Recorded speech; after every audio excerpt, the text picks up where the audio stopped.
اللہ تبارک و تعالی نے جو مال عطا فرمایا ہے کسی بھی شخص کو جتنا بھی مال ہو اس مال سے محبت ہوتی ہے انسان کو، اور محبت اپنی ضروریات کو پورے کرنے کے لیے اگر محبت ہے تو کوئی مذموم بھی نہیں ہے۔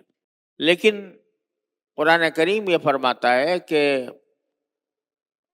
مال سے محبت ہونے کے باوجود وہ خرچ کرتا ہے اس کو رشتہ داروں میں، ذوی القربہ۔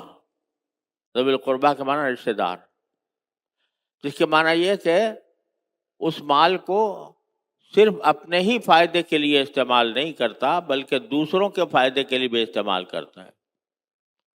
اور دوسرے کون ہیں؟ ایک ذوی القربہ یعنی رشتہ دار۔ اس سے معلوم ہوا کہ انسان کو اپنے رشتہ داروں کا بھی خیال کرنا اس کے سچائی کے لیے، سچے مسلمان ہونے کے لیے ضروری ہے۔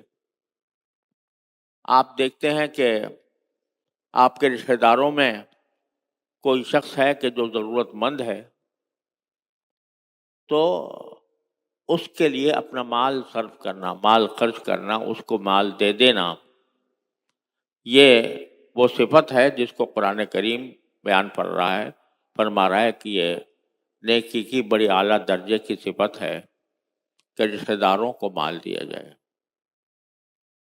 اور یہ سمجھ لیں کہ یہاں پر مال دینا زکوٰۃ کا ذکر نہیں ہے، زکوٰۃ کا ذکر آگے آ رہا ہے، زکوٰۃ کا ذکر تو آگے آنے والا ہے۔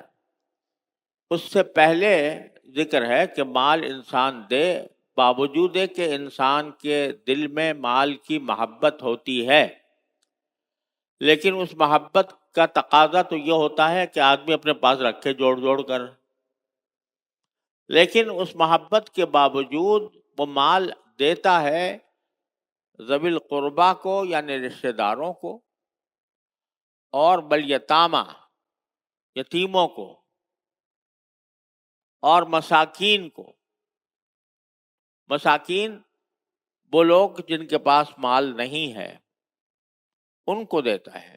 ذامہ مساکین وابن السبیل، اور مسافروں کو، یعنی جو سفر کی حالت میں ہیں اور اگرچہ ان کے گھروں پر ان کے پاس مال ہو لیکن سفر کی حالت میں وہ تنگ دستی کا شکار ہیں تو ان کو دیتا ہے۔ والسائلین، اور سوال کرنے والوں کو۔ پہلے جن کا ذکر ہے وہ تو سوال کے بغیر آدمی خود دیکھے کہ میرے رشتہ داروں میں کون ہے جس کو مجھے کچھ دینا چاہیے، خود دیکھے، ان کے سوال کرنے کا انتظار نہ کرے۔ یتیموں کو خود دے، خود دیکھے کون یتیم ہے، کون ضرورت مند ہے، اس کو دے۔ اور مساکین کو خود دیکھے کون مسکین ہے، اس کو دے۔ اور مسافروں میں کون ضرورت مند ہے، اس کو دے۔ یہ تو خود دیکھ کرتے ہیں۔